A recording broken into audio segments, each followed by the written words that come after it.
کے مسلمان بنے, روح کے مسلمان بنے, زبان کے مسلمان بنے. ایک ہندو نے نا کتاب لکھی ہے حضور علیہ الصلوۃ والسلام کے سیرت مبارکہ پر. ہندو نے, وہ ہندو کہتا ہے کہ میں نے نا عجیب منظر دیکھا ہے عرب کے لوگوں کا. ہندوؤں نے نا بڑا خوبصورت میرے محبوب کے بارے میں لکھا ہے. ایک ہندو نے جب حضور کی سیرت پر کتاب لکھی تو کچھ لوگوں نے کچھ اشعار لکھے تو لوگوں نے کہا تو ہندو ہو کے حضور پہ لکھتا ہے, ہندو ہو کے. تو اس نے بڑا عجیب جملہ کہا, کہنے لگا ہو جائے عشق کسی سے کوئی چارہ تو نہیں, اور صرف مسلم کا محمد پہ اجارہ تو نہیں, صرف مسلم کا محمد پہ. اور پھر کہنے لگا نام و نسب سے اگرچہ ہندو ہوں پر کملی والے میں تیرا سادھو ہوں, کملی والے میں تیرا سادھو, میں تو ساتھ دیوانہ ہوں یا رسول اللہ آپ کا. تو نبی پاک علیہ السلام کے بارے میں لوگ لکھتے ہیں, وہ کہتے ہیں وہ محبت سے نہیں لکھ رہا, وہ سمجھ لیں کہ ایک عالمی تجزیہ نگار ہے تو ایک تجزیہ دے رہا ہے. کہتا ہے میں نے دو قسم کے عرب دیکھے, دو قسم کے. ایک عرب میں نے وہ دیکھے جو اتنے انا پرست ہیں, اتنے خود غرض ہیں, اتنے اپنے ذات کے بت میں الجھے ہوئے ہیں کہ وہ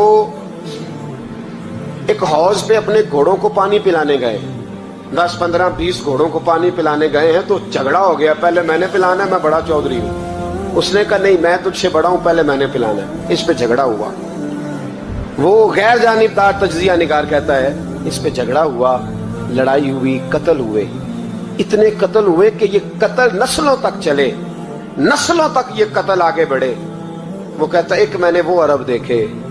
اور پھر کچھ عرصے کے بعد مکے اور مدینے میں اللہ نے اپنے نبی کو بھیجا, مصطفیٰ کریم علیہ السلام آئے.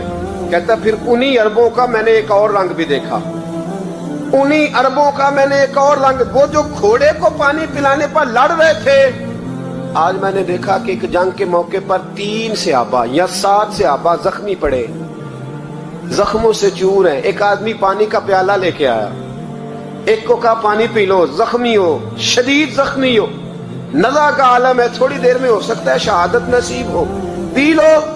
کل جو گھوڑے کو کہتا تھا پہلے میں نے پلانا ہے, میں نے پلانا ہے, آج وہی قوم میں نے عجیب رنگ دیکھا, کہا پانی پی لو. تو کہنے لگا یار میں تھوڑا زخمی ہوں, یہ جو میرے ساتھ لیٹا ہے یہ زیادہ زخمی ہے, پہلے اس کو پلا دے, میرے بھائی کا بھلا ہو جائے. کہتا پانی لے کے اس کے پاس پہنچے, اس کو کہا تو پی لے.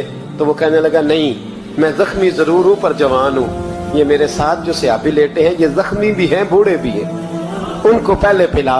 میں بات کہتے میں تیسرے کے پاس گیا تو اس نے کہا نہیں یار چوتھے کو پلا, وہ زخمی بھی ہے بیمار بھی ہے, اسے زیادہ ضرورت ہے. کہتے چوتھے کے پاس گیا تو وہ تڑپ اٹھا, کہنے لگا 5ویں کو پلا, اس لیے کہ اسے زخم مجھ سے پہلے لگا ہے, اس کا جہاد بھی مجھ سے سخت ہے.